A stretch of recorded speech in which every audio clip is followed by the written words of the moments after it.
Hi, Nick here. It's the end of August and it's been an extremely wet winter.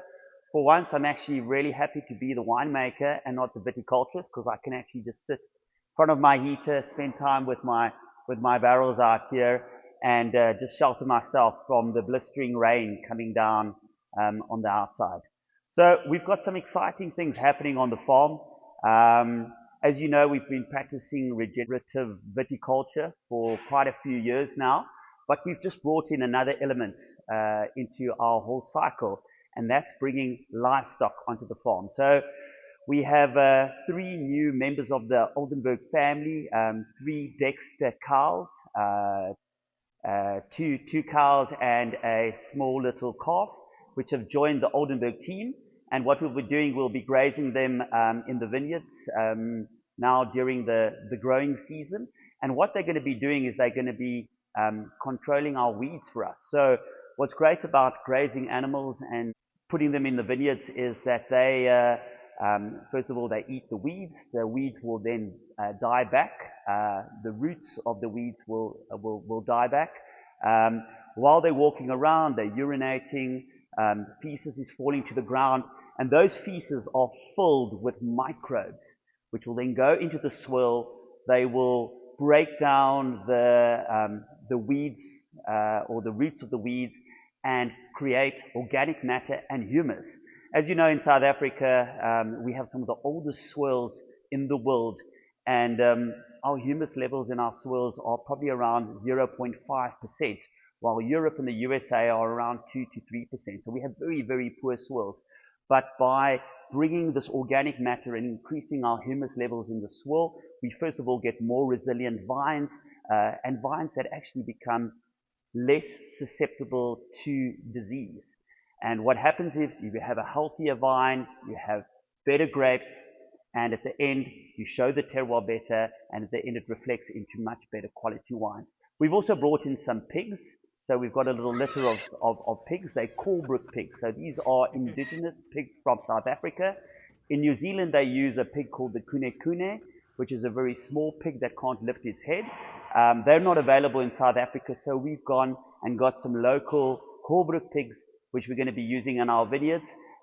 They'll be moving in also during the growing season and in the winter, controlling weeds and also doing what the cows are doing. So it's exciting times here at Oldenburg.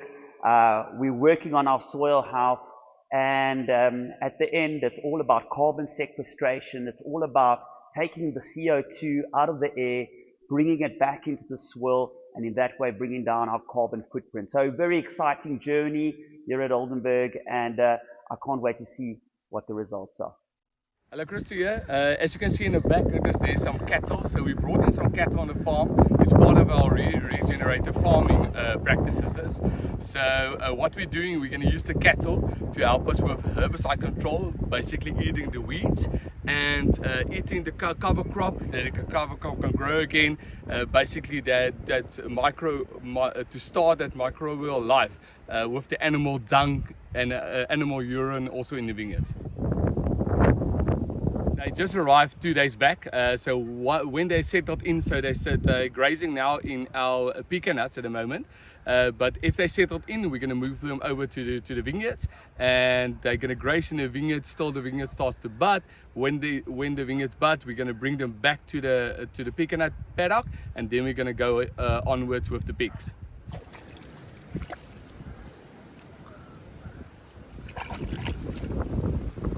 Pigs only arrived with us about 3 days back, and as you can see as well, they already started to munch on the weeds. So this is what we're after. So they will eat all the weeds, and as they move on, they will drop their droppings that will give fertilizer back into the soil and the urine as well.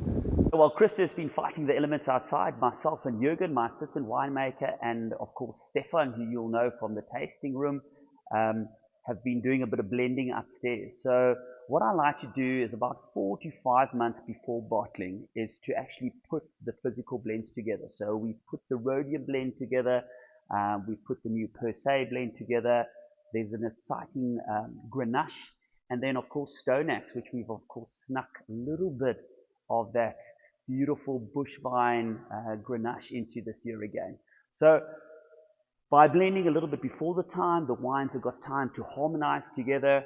We'll be bottling them in December, and then of course keeping in bottle for a year to a year and a half before release.